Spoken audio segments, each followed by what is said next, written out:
Yeah, because that ticket has to be changed.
Okay, so the excitement is quite palpable on this side as well. So welcome to everyone. My name is Shabir Mahdi. I'm the Dean of the Faculty of Health Sciences. Unfortunately, I probably haven't had opportunity to engage with almost all of you for the past year since when I've been in this position. But it behoves me to first and foremost apologize to you.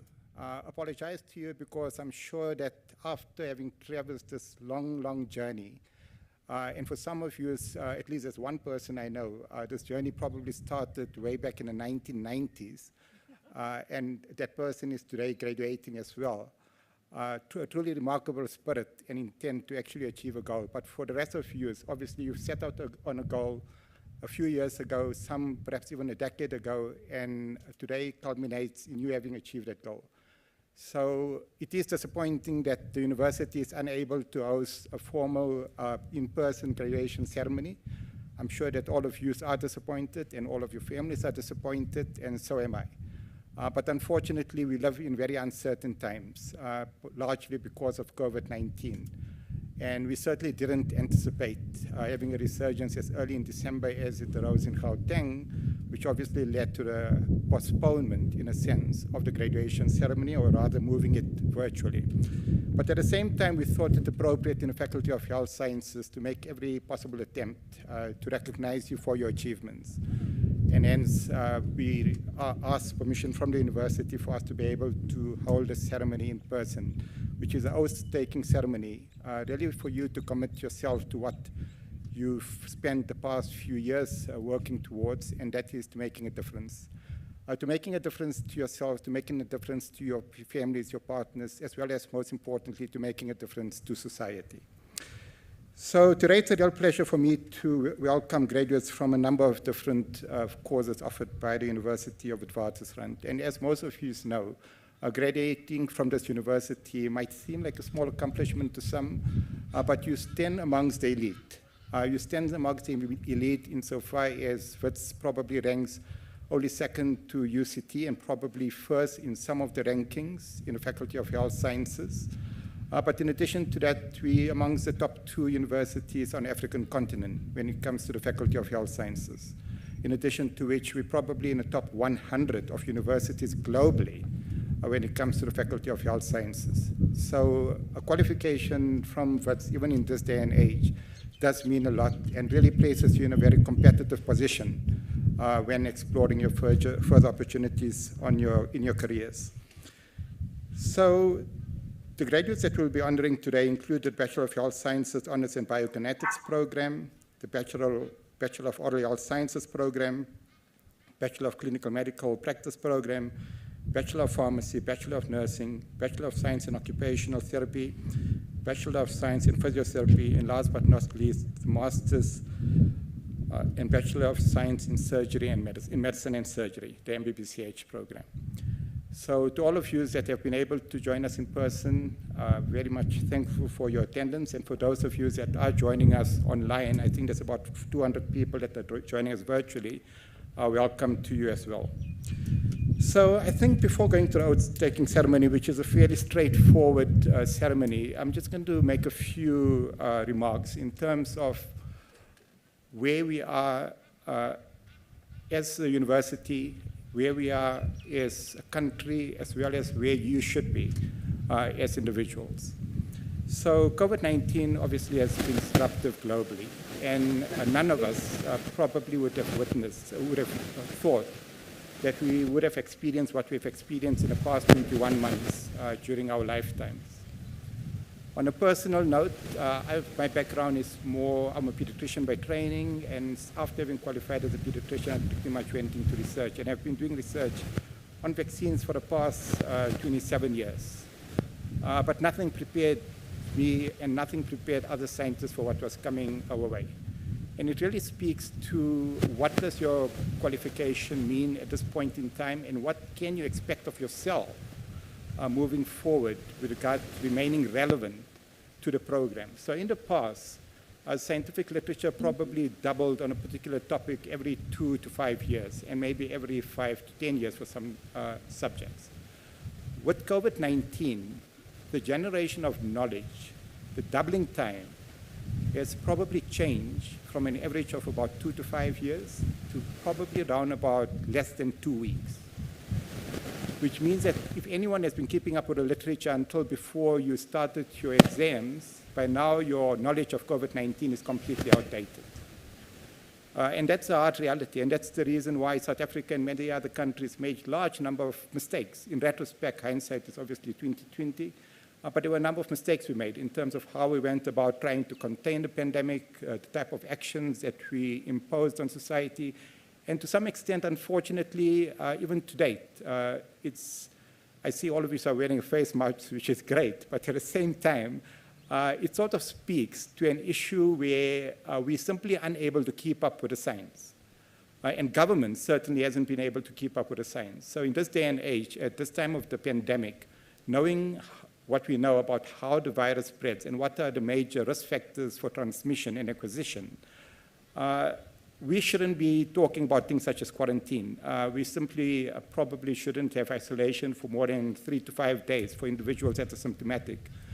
We should be hosting most of our gatherings outdoors as we are today, with a comfort that it's extremely unlikely, even if you weren't wearing a face mask, that you were going to get infected. Because now we've known, unlike at the start of the pandemic where we thought, you are welcome to take your mask off if you want. But don't breathe into each other, that's all. But we're in a different space. And I think the message here is that it's not about trying to change overnight what we're wanting to do. But if you want to remain relevant, and if you want to do justice to your patients and the people that are going to entrust their care to you, you cannot rely and depend on the knowledge that you've accumulated over the past 4 to 10 years. If you do that, you'll be doing an injustice to your patients, to the people that are seeking your care, and you'd be probably doing an injustice to yourself in that what really is exciting about medicine, what's really exciting about the health sciences, especially in this day and age, beyond COVID-19, which has changed the manner in which we think about research, how we go about doing research, how we collaborate with each other, and the importance of research as a career pathway. Beyond that, we're entering into a phase of medicine which is going to be completely different in 10 years from now compared to what you're doing right now. So right now at the Faculty of Health Sciences, which is a bit too late for you, there are 2 important initiatives which we're embarking on, and in particular for the MBBCH program, as well as the Bachelor of Health Sciences program, and that is to start delivering a curriculum which is more in keeping what is required of practitioners in the 21st century. So in 10 years from now, I would be surprised if you've got a general practitioner that wouldn't be making use of AI to come to a diagnosis. That is already being rolled out in the National Health Service in the UK. In many other countries, the first call of consultation is not your GP, it's actually going online. And pretty much you've got an algorithm that determines with the probability of you having X, Y, or Z. The type of screening that's taking place from the time of birth, which predicts what your outcome would be in the years to come, your susceptibility to underlying chronic diseases, your susceptibility to cancer. Those are the type of things we haven't necessarily been teaching at the university up to now, but that is where you need to head to. Not going to have benefited from the changes in the curriculum that are currently underway in the Faculty of Health Sciences. And it really speaks to the issue that, yes, the Faculty of Health Sciences has provided you an education which I truly believe does equip you over the next few years. But again, to emphasize, if you want to remain relevant, you'd be doing yourself a disservice by not keeping up with the latest scientific literature in whatever field of interest that exists in your mind. If you don't keep up with the scientific literature, in 5 to 10 years from now, you might still be in practice, but you're really not going to gain the full pleasure of being involved in the health sciences as a career. So in addition to that, another important initiative, again, and this is something which I have to take an opportunity to appeal to you, is when many of us finish our career, our undergraduate studies, and our honors as well, it's been a long journey. And the last thing on your mind is wanting to study further. But again, you need to just obviously pause, take time off, take 1 to 2 years or 3 years, depending on your internship and your community service and everything else, And then you need to ask yourself, and it needs to be a handful of you. It needs to be a handful of you to be impactful on the lives. It needs to be a handful of you to be impactful on the lives of millions of people, not just in South Africa, but globally. And what I'm referring to is the need for us to inculcate at an undergraduate level, which is another initiative which we're only unfortunately starting now, which will kick in 2023, 2024, and that is to have an intercalated PhD MBBCH program, which really sort of sows the seeds of research at an undergraduate level. It's simply unrealistic for us to expect people to become passionate about research after we've completed 6 years of undergraduate training, 7 years if you're going to the GEM program, another 3 years of internship plus community service, and then another 4 years of registrarship. By 12, 15 years later, very few people are keen on pursuing something which is completely foreign to them. And what I'm appealing to you is that as you go into your internship, you need to look for opportunities. Internship is a difficult period. Probably less difficult now than when I was intern, when we used to spend about 36 hours on the run without any break. And I used to get paid about 1,200 Rand per month. And this wasn't too long ago. It was by the time you were born, probably, in 1997. So things have changed. But at the same time, I think as an intern and as a community service, and when you're going into your community practices, it provides you an opportunity, and those initial years needs to be really informative to you. It provides you an opportunity to really understand what it is that you're truly passionate about. And what you need to do beyond that is really build on that passion. There's a need for people to be general practitioners, absolutely no doubt of it. There's a need for people to be generalists even after they specialize.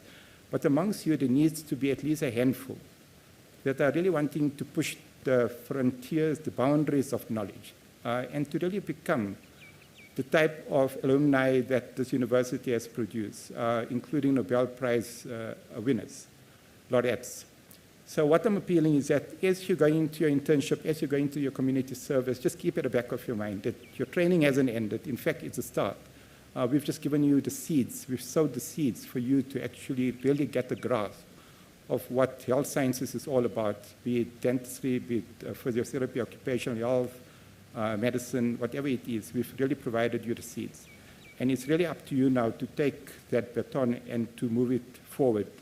And like I said, hopefully many of you will remain on in this university in one capacity or another.